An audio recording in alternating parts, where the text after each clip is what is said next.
ओमज्ञानतिमिरन्दस्य ज्ञानाञ्जनशलाकया चक्षुरुन्मिलितं येन तस्मै श्रीगुरवे नमः।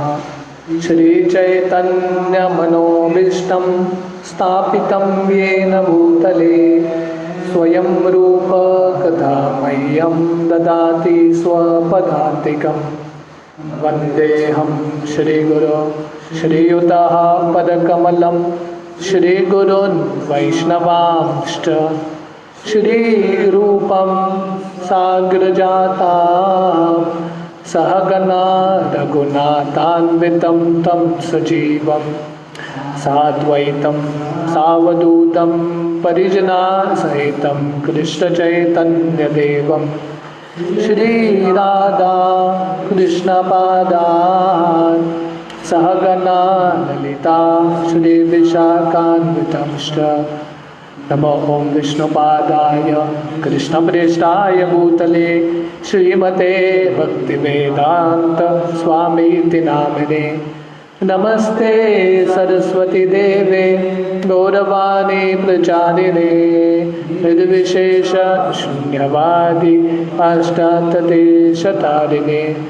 वंचाकल्पतरुभ्यश्च कृपा सिन्धुभ्येव च पतितानां पावनेभ्यो वैष्णवेभ्यो नमो नमः। जय श्री कृष्ण चैतन्य प्रभु नित्यानंद श्री अद्वैत गदाधर श्रीवासादि गौर भक्तवृंद। हरे कृष्णा कृष्णा कृष्णा हरे हरे, हरे राम राम राम हरे हरे। हरे कृष्णा। टेक्स्ट 42। नवैन्द्रवीर नरदेव पराख्यम समातुम हर्षि अविपक्व बुद्धे तत्तेजसा दुर्विषेण गुप्ता विन्दन्ति भद्राणि अकुतो मया प्रजा। Translation. Oh my boy, your intelligence is immature and therefore you have no knowledge that the king, who is the best among human beings, is as good as the personality of Godhead. He is never to be placed on an equal footing with common men. The citizens of the state live in prosperity, being protected by his unsurpassable prowess. तो यहाँ पे शमिक ऋषि श्रृंगी को बता रहे हैं, उपदेश दे रहे हैं। तो हमने देखा कि जब शमिक ऋषि को समझ में आता है कि श्रृंगी ने परीक्षित को श्राप दिया है कि 7 दिन में उनका मृत्यु होगा, तो शमिक ऋषि को बहुत बुरा लगता है, बहुत वेदना होती है उनको, और अपने बच्चे श्रृंगी को ज्ञान दे रहे हैं। वो यहाँ पे बता रहे हैं अविपक्व बुद्धे, उसका मतलब है आपका बुद्धि अभी भी पक्व नहीं हुआ है, अभी भी कच्चाई है, पूरा इमेच्योर, अनुभव नहीं है आपके पास। इसलिए आपको ये ज्ञान नहीं है कि राजा कौन है। राजा नरदेव है, भगवान के प्रतिनिधि है, इसलिए उनको साधारण मनुष्य की तरह ट्रीट किया नहीं जाता। हाँ, साधारण मनुष्य की तुलना उनकी होती नहीं है, वो भगवान के प्रतिनिधि है। और उनके वजह से, ऐसे राजाओं के वजह से अभी भी राज्य में भद्र है, कुशल मंगल है। विदंती भद्रानी अकुतो भया प्रजा। तो ऐसे राजा के वजह से राज्य में प्रॉस्पेरिटी है, कुशलता है, मंगलता है, यश है, और सब लोग बिना भय के रह सकते हैं। पर आपने क्या किया है, क्योंकि आपका बुद्धि पक्व नहीं था, अविपक्व बुद्धि के साथ आपने ऐसे महान राजा को श्राप दे दिया। टेक्स्ट 43। अलक्ष्यमाने नरदेव नाम्ने रतांगपानाव अयम अंगलोका तदा हि चोर प्रचुरो विनक्ष्यति आकर्ष्यमानो विवरूतवचना। Translation.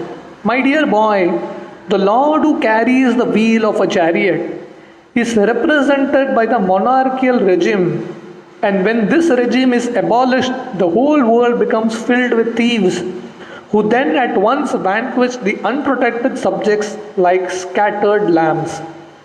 तो यहाँ पे बता रहे हैं, हे मेरे पुत्र, जो राजा हैं वो कौन है? भगवान के प्रतिनिधि है। तो यहाँ पे कृष्ण का वर्णन करते हुए शमीक ऋषि बोलते हैं रतांगपाना। तो कृष्ण का एक नाम है रतांगपाने, क्योंकि कृष्ण रथ के पहिया को उठाते हैं भीष्म को मारने के लिए। तो इसलिए यहाँ पे बोल रहे हैं कि राजा जो है भगवान का प्रतिनिधि है, और ऐसे राज्य जब बंद हो जाता है, ऐसे राजा जब नहीं रहते, तब क्या होता है? पूरे राज्य में चोर का संख्या बढ़ने लगता है। तदा ही चोर प्रचुरो विनक्ष्यति। तो चोरों का संख्या, डाकुओं का संख्या बढ़ने लगता है, और ऐसे अधर्म के पालन करने वाले लोग क्या करते हैं? साधारण जो प्रजा है, मासूम प्रजा है, वो बकरी की तरह इन लोगों का शोषण करते हैं।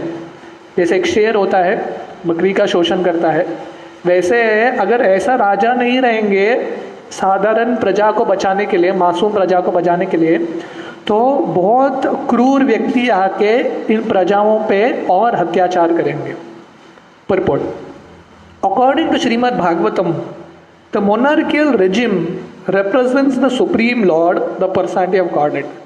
तो भागवतम के अनुसार ये जो राजाओं का पद्धति था, डेमोक्रेसी के पहले राजा हुआ करते थे, तो वो राजा का जो राज्य है वो क्या है? भगवान के ही प्रतिनिधि होते हैं ऐसे राजा। The king is said to be the representative of the absolute person of Godhead because he is trained to acquire the qualities of God to protect the living beings. तो राजा को भगवान का प्रतिनिधि बोला जाता है क्योंकि राजा का ट्रेनिंग हुआ है, भगवान के गुण वो अर्जित करता है। तो भगवान के एक गुण क्या है? वो सभी जो प्राणी हैं उनको आश्रय देते हैं, उनकी रक्षा देते हैं। तो वैसे ही राजा का ये ट्रेनिंग है कि भगवान के प्रतिनिधि बन के आप लोगों को राज्य करना है। तो ऐसे पहले हमारे वैदिक संस्कृति में राजा हुआ करते थे। The battle of Kurukshetra was planned by the Lord to establish the real representative of the Lord, Maharaj Yudhishthir. तो इसलिए कृष्ण बार बार आते हैं, हर एक युग में अवतार लेते हैं और अलग अलग लीलाएं करते हैं। जैसे कुरुक्षेत्र युद्ध का रचना किया कृष्ण ने। क्यों? क्योंकि एक ही उद्देश्य था कि महाराज युधिष्ठिर जैसे राजा राज्य करने चाहिए। तो कृष्ण का इच्छा था राजा भी सही होना चाहिए। तो ऐसा राजा को राजा बनाने के लिए कृष्ण ने इतना बड़ा युद्ध की रचना की, कुरुक्षेत्र युद्ध। An ideal king thoroughly trained by culture and devotional service with a material spirit makes a perfect king. तो सही राजा कौन है? उत्तम राजा, आइडियल किंग कौन है? पहला, उसके अंदर संस्कृति है, दूसरा उसके अंदर भक्ति है, और उसके अंदर भौतिक रूप से भी कार्य करने की शक्ति है। तो ये सबका समन्वय होना चाहिए, संस्कृति भी होना चाहिए, उसके अंदर गुण भी होने चाहिए, भक्ति भी होना चाहिए कृष्ण के प्रति, और वीर्यता भी होनी चाहिए। ये सब जब साथ में आएगा तब एक महान राजा का जन्म होता है। Such a personal monarchy is far better than the so-called democracy of no training and responsibility. तो ऐसे राजा जिनका सही से ट्रेनिंग हुआ है, संस्कृति में ट्रेनिंग हुआ है, वीर्यता में ट्रेनिंग हुआ है, भक्ति में ट्रेनिंग हुआ है, ऐसे राजा जो डेमोक्रेसी से चुने जाते हैं नेता वोट के माध्यम से, उनसे कहीं ज़्यादा श्रेष्ठ हैं। The thieves and rogues of modern democracy seek election by misrepresentation of votes, and the successful rogues and thieves devour the mass of population. तो सब नेता नहीं, पर काफ़ी नेता होते हैं जो उनका आप हिस्ट्री देखेंगे, आप उनका इतिहास देखेंगे और उनका पर्सनल लाइफ देखेंगे, उन लोगों ने बहुत सारा चोरी किया है। जैसे हिंदी में सेइंग है ना, हीरा चोर की खीरा चोर, दोनों चोरी होते हैं। खीरा मतलब तरबूज, तरबूज को खीरा बोलते हैं। कलिंगन को खीरा, और हीरा। तो कौन सा भी चोर रहेगा, बड़ा चोर छोटा चोर दोनों चोर ही है। एक बार अलेक्जेंडर के सामने, अलेक्जेंडर ने उसके राज्य में एक चोर को पकड़ा था, और चोर आया अलेक्जेंडर के सामने, तो अलेक्जेंडर बोला तुमको फांसी चढ़ाएंगे, मेरे राज्य में चोरी करता है। तो चोर बोला तू भी चोर मैं भी चोर, मैं छोटा चोरी करता हूँ तो बड़ा चोरी करता है। तो प्रॉब्लम क्या है, जो छोटा चोरी करता है वो पकड़ा जाता है, बट जो बड़ा चोरी करता है वो नेता बन जाता है उसको सीट मिल जाता है। तो जितना बड़ा चोरी करोगे, जितना बड़ा हाथ मारोगे, उतना बड़ा आदमी बन जाता है। तो ये कलियुग है। तो जो नेताएं हैं जिनको एक्चुअली सेवा के भावना से उतरना चाहिए राजनीति में, वो लोग क्यों उतरते हैं? बहुत सारे लोग अपना धन संपत्ति बढ़ाने के लिए उतरते हैं। और ऐसे नेता क्या करेंगे, जैसे शेर आके बकरियों को मारता है, हाँ, उन पे अन्याय करता है, तो वैसे ही ऐसे लोग जो मास पॉपुलेशन है, जो समाज है, प्रजा है, जो मासूम है, उनका शोषण करते हैं। One trained monarch is far better than hundreds of useless ministerial rogues, and it is hinted herein that by abolition of a monarchical regime like that of Maharaj Parikshit, the mass of people become open to many attacks of the age of Kali. तो एक सही राजा जिसका सही से training हुआ है संस्कृति में, भक्ति में, वीर्यता में, राजनीति में, ऐसा एक राजा हजारों नेताओं से बहुत ज़्यादा श्रेष्ठ है, क्योंकि उसका ट्रेनिंग हुआ है। तो प्रभुपाद बोलते थे one moon is better than millions of stars. तो आप आसमान में देखेंगे तो बहुत सारे तारे दिखते हैं, पर उसमें एक है चंद्र। तो वो एक हजारे तारे हैं, पर आकाश में प्रकाश नहीं आता, पर एक चंद्र काफ़ी है पूरे आकाश को उजाला बनाने के लिए। सो इंग्लिश में ये सेइंग है one moon is better than millions of stars. तो इसलिए ट्रेनिंग की ज़रूरत है। तो श्रील प्रभुपाद का अपेक्षा था कि इस्कॉन में हमारे बहुत सारे चंद्र होंगे, we'll have many moons in ISKCON, क्योंकि एक चंद्र काफ़ी है पूरे दुनिया को रोशनी देने के लिए। तो इसलिए श्रील प्रभुपाद बता रहे हैं कि एक सही राजा जिसका सही तरह से ट्रेनिंग हुआ है, शिक्षण हुआ है, वो बहुत सारे नेताओं से कहीं ज़्यादा श्रेष्ठ है। They are never happy in an overly advertised form of democracy. क्यों? क्योंकि उस ऐसे राजा के राज्य में सब प्रजा खुश रहते हैं। पर जब ऐसा राजा नहीं रहता और बहुत सारे नेता रहते हैं जो लोगों का शोषण ही करना चाहते हैं, उससे क्या होगा? कलयुग बढ़ता है, कली का प्रभाव बढ़ता है, अधर्म बढ़ता है और लोग खुश नहीं होते, लोग सब दुखी ही रहते हैं।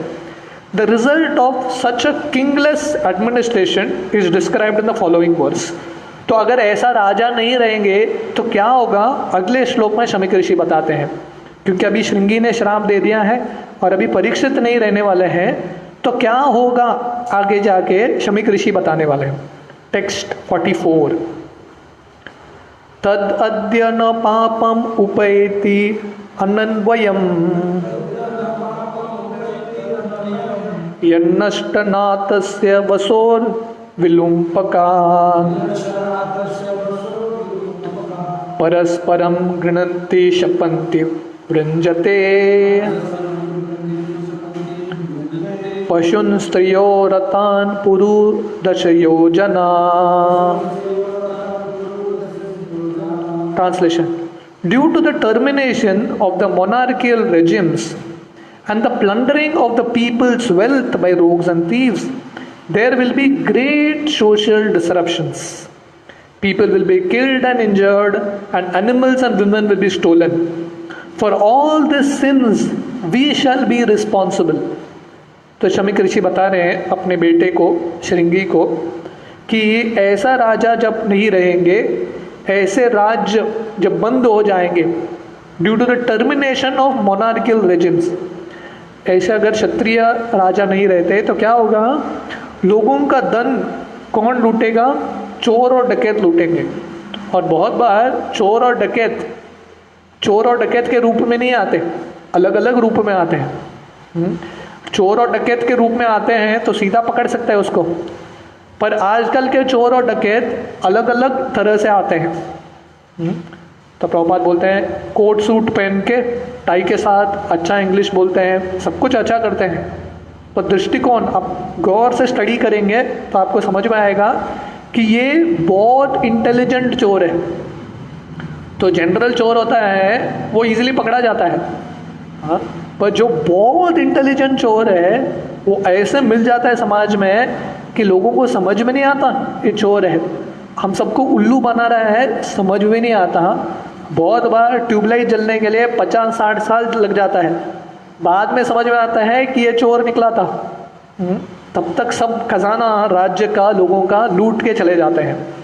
तो इसलिए शमीक ऋषि बोल रहे हैं अगर ऐसा राजा नहीं रहेंगे तो ऐसे चोर डकैत बहुत बढ़ते हैं, और क्या होगा, people will be injured and killed.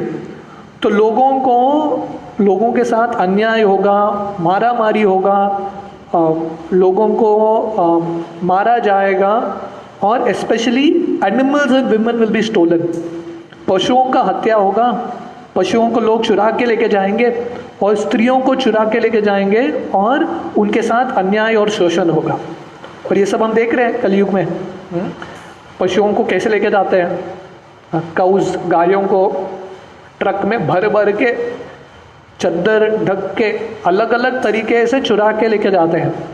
तो ये कलयुग के लक्षण है। And for all the sins we shall be responsible. और शमीक ऋषि बोलते हैं ये सब पाप बढ़ने वाला है परीक्षित जब नहीं रहेंगे, और उसके लिए जिम्मेदार कौन रहेगा, हम दोनों इसके जिम्मेदार रहेंगे, क्योंकि हमारी वजह से ये हुआ है। देखिए शमीक ऋषि की महानता, वो श्रृंगी को नहीं बोल रहे हैं तुम जिम्मेदार रहोगे, वो बोल रहे हैं हम जिम्मेदार रहेंगे, क्योंकि तुम मेरे बच्चे हो, इसलिए जिम्मेदारी मेरा भी है, पिता के नाते जिम्मेदारी मेरा भी है। परपोर्ट, द वर्ड न, we is very significant in this verse. तो ये बहुत सुंदर है। तो यहाँ पे शमीक ऋषि बोल रहे हैं तद अद्य न, तो इसके लिए तद अद्य न पापम उपैति अनन्वयम। तो ये सब पाप किस पे आएगा, हमारे ऊपर आएगा, हम। The word we is very significant. Generally बद्ध जीव जो परिपक्व नहीं है, उसका दृष्टिकोण क्या है, जब सफलता मिलता है वो बोलता मैं, मेरे वजह से सफल हो गए, शेयर नहीं करता, वी नहीं बोलता, हम नहीं बोलता। हाँ, पर जब फेलियर बोलता है तो बोलता तुम्हारे वजह से फेलियर हो गया। उस समय बोलता नहीं है हमारे वजह से फेलियर हो गया, कोई बोलता नहीं है। हाँ, तो ये महान व्यक्ति में फर्क है। जब उनका गलती होता है वो बोलते हैं मेरे वजह से, और जब वो सफल होते हैं वो क्रेडिट शेयर करते हैं हमारे वजह से। तो इसलिए शमीक ऋषि, हालांकि दोष श्रृंगी का है, पर वो स्वीकार करते हैं नहीं, ये दोष और ये पाप मुझे भी लगेगा। The sage rightly takes the responsibility of the brahmanas as a community for killing monarchial government and thus giving an opportunity to the so-called democrats who are generally plunderers of the wealth of the state subjects। तो इसलिए शमीक ऋषि उत्तरदायित्व लेते हैं, responsibility लेते हैं कि ये पूरे ब्राह्मण समाज का दोष है, ये पूरे ब्राह्मण समाज पे कलंक लगने वाला है, पाप लगने वाला है, क्योंकि हमारे वजह से क्षत्रिय कुल का खत्म होने वाला है। अभी क्षत्रिय जो राज्य कर रहे थे, हमारे शास्त्रों में वर्णन आता है कि सूर्य से एक क्षत्रिय का कुल आता है और चंद्र से, जैसे यदुवंश, कृष्ण चंद्र से आते हैं और भगवान राम सूर्यवंशी थे, सूर्यवंश से आते हैं। पर यहाँ पे शमीक ऋषि बोल रहे हैं ये जो पूरा क्षत्रिय कुल है वो पूरा रोकने वाले हैं हमारे वजह से, ब्राह्मणों के वजह से। और इससे क्या होगा, जब क्षत्रिय रुक जाएंगे और राजा राज नहीं करेंगे तब क्या होगा, डेमोक्रेसी आएगा, लोगों का वोट। और उससे जनरली बहुत सारे नेता रहते हैं, बहुत सारे अच्छे नेता भी हैं, बट बहुत सारे नेता रहते हैं जिनका काम ही राजनीति में उतरते ही है धन अर्जित करने के लिए, बस अपना और अपने परिवार के बारे में सोचते हैं। The so called Democrats capture the administrative machine without assuming responsibility for the prosperous condition of the citizens. तो ऐसे नेता राजनीति में उतरते हैं और पोस्ट भी मिलता है उनको, अवसर भी मिलता है राज्य करने का, इलेक्ट भी हो जाते हैं, पर क्या करते हैं, सिर्फ अपने बारे में सोचते हैं और उत्तरदायित्व नहीं लेते। राज्य को, प्रजा के लिए कुछ हित करने का उत्तरदायित्व नहीं लेते, तो पूरा भ्रष्टाचार ही बढ़ता रहता है।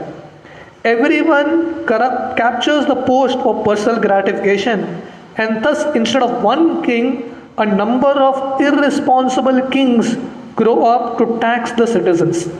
तो इसलिए वो पोस्ट को कैप्चर करते हैं, वो सीट पकड़ने के लिए, विन करने के लिए कुछ भी कर लेते हैं, झूठ बोलेंगे, कुछ भी करेंगे, पर हित क्या है, सेवा का हित नहीं है, पर्सनल ग्रेटिफिकेशन, मेरे इंद्रियों को संतुष्ट करना है, बस उतना ही सोचते हैं। और इसलिए एक महान राजा नहीं होता तो क्या होता है, बहुत सारे ऐसे सो कॉल्ड राजा, तथाकथित राजा आ जाते हैं जिनका लक्ष्य क्या है, प्रजा से टैक्स वसूल करना, टैक्स लेना और क्या करना, अपना बैंक बैलेंस बढ़ाना, to increase their bank balance. It is foretold herein that in the absence of a good monarchical government, everyone will be the cause of disturbance for others by plundering riches, animals, women, etc. तो शमीक ऋषि बता रहे हैं कि ऐसे परीक्षित महाराज ऐसे जब राजा नहीं रहते तब क्या होगा, ऐसे बहुत सारे नेता आएंगे और क्या होगा, ये राज्य में हर एक चोरी करते रहेगा अलग अलग तरीके से, कोई चोर के रूप में, कोई अलग रूप में चोरी करता रहेगा, किसका, धन का, पशुओं का, स्त्रियों का। इस तरफ ओनली एक ही चीज़ होगा, सामान्य प्रजा का शोषण होता रहेगा। और शमीक ऋषि बोल रहे हैं इसका दोष, इसका पाप हम दोनों को लगने वाला है और पूरे ब्राह्मण समाज को लगने वाला है। टेक्स्ट 45, तदार्य धर्म प्रविलीयते नृणाम वर्णाश्रमाचर युतस्त्रयीमया ततो रत काम विनेशी आत्मनाम शुनाम कपीनाम इव वर्ण Shankar.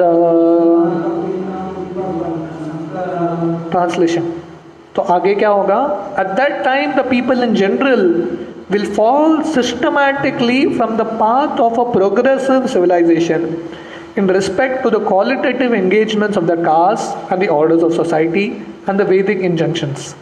Thus, they will be more attracted to economic development for sense gratification, and as a result, there will be an unwanted population on the level of dogs and monkeys. तो यहाँ पे बोल रहे हैं तब क्या होगा, तदा धर्म प्रविलीयते नृणाम। तो जब ऐसे राजा नहीं रहेंगे तब क्या होगा, सिस्टमैटिकली लोग धर्म से भटक जाएंगे, धीरे धीरे उनका पतन होता जाएगा, धर्म के मार्ग से पतन होगा। और वर्णाश्रमाचार्य युतस्त्रयीमय, वर्णाश्रम का जो सिस्टम है भूल जाएंगे, अपने वर्ण और आश्रम के अनुसार काम नहीं करेंगे, और वैदिक जो इंजंक्शंस है, त्रयीमय का मतलब है वैदिक इंजंक्शंस, वेद के अनुसार, शास्त्र के अनुसार अपना जिंदगी जिएंगे नहीं। तो किसके लिए जिएंगे? सिर्फ अर्थ काम अभिनिवेशित का मतलब है सिर्फ उनका अब्जॉर्प्शन। अभिविनिवेशित का मतलब है पूरे तरह से तल्लीन, अब्जॉर्ब रहेंगे। किसमें? दो ही चीज में, अर्थ और काम। धन कमाने में पूरा फोकस्ड रहेगा उनका, और इंद्रिय भोग, बस उतना ही है। अभी आप देखेंगे आज का सिचुएशन, मॉडर्न युग का, आप किसी को भी पूछो लक्ष्य क्या है, दो ही लक्ष्य बताएंगे। अर्थ, ज़्यादा पैसा चाहिए, बस जो है उसे संतुष्ट नहीं है, बैंक बैलेंस बढ़ाते रहना है। हाँ, और दूसरा काम, बहुत इंद्रिय भोग चाहिए। तो आजकल का सक्सेस फार्मूला क्या है? धर्म और काम, काम और अर्थ। धर्म और मोक्ष किसी के डिक्शनरी में है ही नहीं।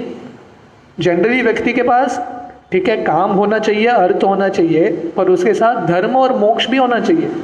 पर आजकल के लोगों में धर्म और मोक्ष है ही नहीं ये शब्द, सिर्फ दो ही चीज़ है, अर्थ और काम। अर्थ क्यों चाहिए? हमारे काम की पूर्ति के लिए, काम वासनाओं की पूर्ति के लिए।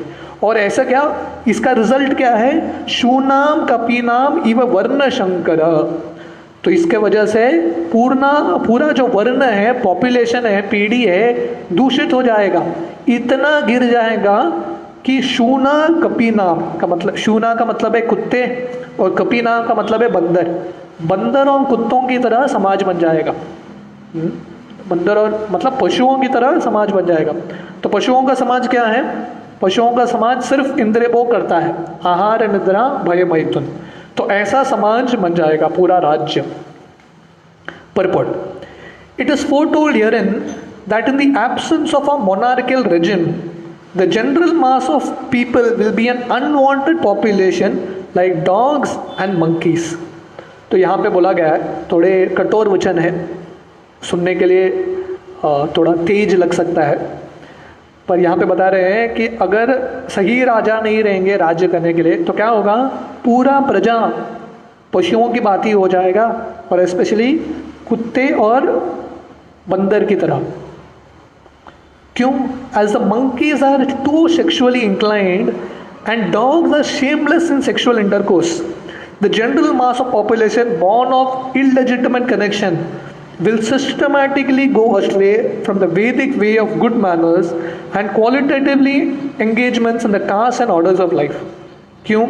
क्योंकि ये दो प्राणी हैं, बंदर है, हमेशा दूसरे जो स्त्री बंदर है उसके प्रति उसका आकर्षण रहता है, ऑलवेज सेक्सुअली इंक्लाइंड। उसका जो इंद्रिय है बहुत उत्तेजित रहता है हमेशा। और कुत्ते जो हैं शेमलेसली रास्ते पे ही इंद्रिय भोग करते हैं, मैथुन करते हैं, उनके अंदर कुछ संस्कार नहीं है, कुछ लज्जा नहीं है। तो ऐसा संस्कृति बन जाएगा। हाँ, जब ऐसा राजा नहीं रहेंगे, पूरे कलयुग के लोग बेशरम बन जाएंगे, और जो सब अधर्म कार्य है खुले आम गर्व के साथ रास्ते पे सबके सामने करेंगे। तो ये कलयुग का प्रभाव है। जैसे अजामिल की कहानी में प्रभुपाद बोलते हैं, उस समय अजामिल ने एक दृश्य देखा जो बुरा था। अभी कलयुग में हर एक रोड पे, हर एक कोने में अजामिल की ही सीन दिखती है, अजामिल कांड। तो ये कलयुग के लक्षण है। तो इस तरह से लोग वैदिक ग्रंथ से और जो सही बर्ताव है, गुड मैनर्स, लोगों के पास संस्कृति नहीं रहेगा। लोग अपने आप को जेंटलमैन बोलेंगे। जेंटलमैन का डेफिनेशन क्या है उनका? कोट सूट पहन लिया, हाँ, वो स्पून और फोर्क यूज करने को आ गया तो उनका लगता है जेंटलमैन है। पर जेंटलमैन मतलब उसके अंदर गुण होने चाहिए। जेंटल गुण नहीं है तो जेंटलमैन कैसे हो गया? तो प्रभुपाद बोलते हैं आजकल का दुनिया क्या है? कोट सूट टाई पहना हुआ पशु समाज, दैट्स ऑल। जैसे आप पशु को कपड़े पहनाओ कैसा दिखता है, तो वैसे आजकल का समाज है। पशु का अंदर है पशु का वृत्ति, पर पहनाया है बहुत सुंदर कपड़ा। The Vedic way of life is the progressive march of civilisation of the Aryans.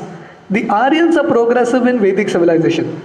तो वैदिक संस्कृति मतलब आर्यन बनना। आर्यन का मतलब क्या है? जो बहुत ऊंचे विचार है उसके, जिसका लक्ष्य है बहुत ऊंचा। उसका लक्ष्य क्या है? The Vedic civilisation's destination is to go back home, back to Godhead, where there is no birth, no death, no old age and no disease. तो सभ्य समाज का लक्ष्य क्या है? जो समाज का लोगों के लक्ष्य क्या है उससे पता चलता है उनका स्तर क्या है कि नहीं?